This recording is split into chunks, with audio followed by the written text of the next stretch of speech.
வணக்கம். நம்ம சேனல் இன்னைக்கு செம்மையான சூப்பரான விஐபி கொலக்கட்டை எப்படி செய்யலாம் அப்படின்னு பார்த்துடலாம். இது ரொம்ப வித்தியாசமாகவும் இருக்கும், சூப்பராகவும் இருக்கும். இது நம்ம முழுக்க நட்ஸை வச்சு தான் செய்ய போகிறோம், பூரணம். ஸோ அதனால் இந்த கொலக்கட்டை ஹெல்த்தியானதும் கூட ரொம்ப டேஸ்ட்டாகவும் இருக்கும். எல்லாருமே பூரணம் தேங்காயில் வெள்ளத்தில் வச்சு தான் செய்வாங்க. இது நம்ம நட்ஸை வச்சு செய்ய போகிறோம்.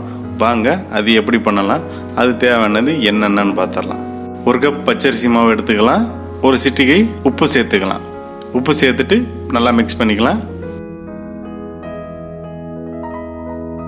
நல்லா மிக்ஸ் பண்ணியாச்சு. நம்ம சுடுதண்ணியை இதில் சேர்த்துக்கலாம். இப்போ சுடுதண்ணி நீங்கள் ஒரு கப் மாவு அப்படின்னா 1.5 கப் சேர்த்துக்கோங்க சுடுதண்ணி. அப்போ கரெக்டாக இருக்கும். இப்போ சுடுதண்ணியில் 1 ஸ்பூன் எண்ணெய் சேர்த்துக்கலாம். இப்போ கொஞ்சம் கொஞ்சமாக சுடுதண்ணியை சேர்த்து மாவை நல்லா பிசைஞ்சிக்கலாம்.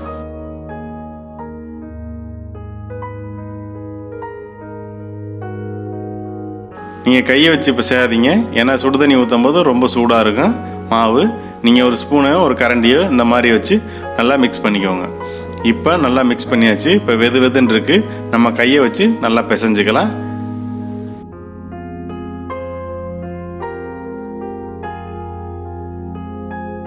பிசைஞ்சாச்சு. இந்த பதத்துக்கு இருந்தால் போதும். மாவு ரொம்பவும் லூஸாகவும் இல்லாமல் ரொம்பவும் கெட்டியாக இல்லாமல் மாவை பார்த்துக்கோங்க. அப்போ தான் கொலக்கட்டை ரொம்ப சாஃப்டாக இருக்கும். ரொம்ப திக்காக பிசைஞ்சிட்டிங்க அப்படின்னா ரொம்ப ஹார்டாக இருக்கும் கொலக்கட்டை. இப்போ மாவு நல்லா பிசைஞ்சாச்சு. இது ஒரு ஓரமாக இருக்கட்டும். பூரணம் ரெடி பண்ணிடலாம். ஒரு மிக்ஸி சார் எடுத்துக்கலாம். அதில் வால்நட் 50 கிராம், பிஸ்தா 50 கிராம், பாதாம் 50 கிராம், முந்திரி 50 கிராம், கருப்பு எள்ளு 1 ஸ்பூன், வறுத்த வேர்க்கடலை தோல் நீக்கி வச்சுருக்கேன், அதுவும் ஒரு 50 கிராம் சேர்த்துக்கலாம். அவ்வளோதான். இப்போ மிக்சியில் குறகுறப்பாக அரைச்சி எடுத்துக்கலாம். ரொம்ப நைஸாக அரைச்சிடாதீங்க.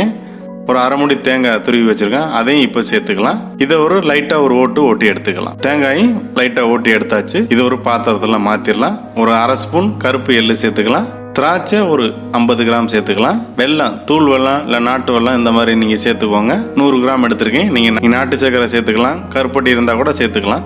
ரொம்ப நல்லாயிருக்கும். இப்போ எல்லாமே நல்லா மிக்ஸ் பண்ணிக்கலாம். இது கூட ஏலக்காய் பவுடர் ஒரு அரை ஸ்பூன் சேர்த்துக்கலாம். ஏலக்காய் பவுடரும் சேர்த்தாச்சு. நல்லா மிக்ஸ் பண்ணிக்கலாம்.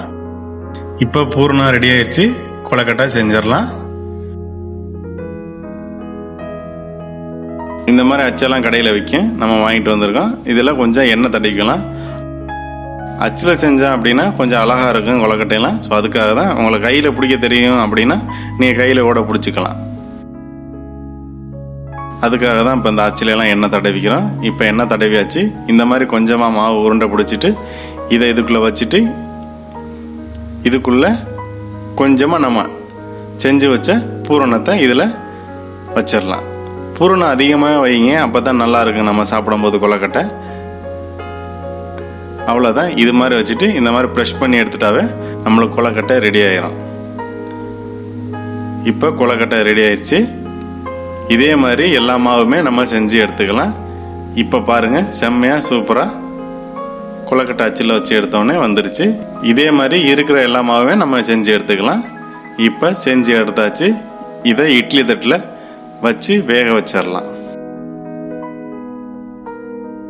ஒரு 10 நிமிஷம் நம்ம இட்லி தட்டில் வேக வச்சு எடுத்துடலாம்.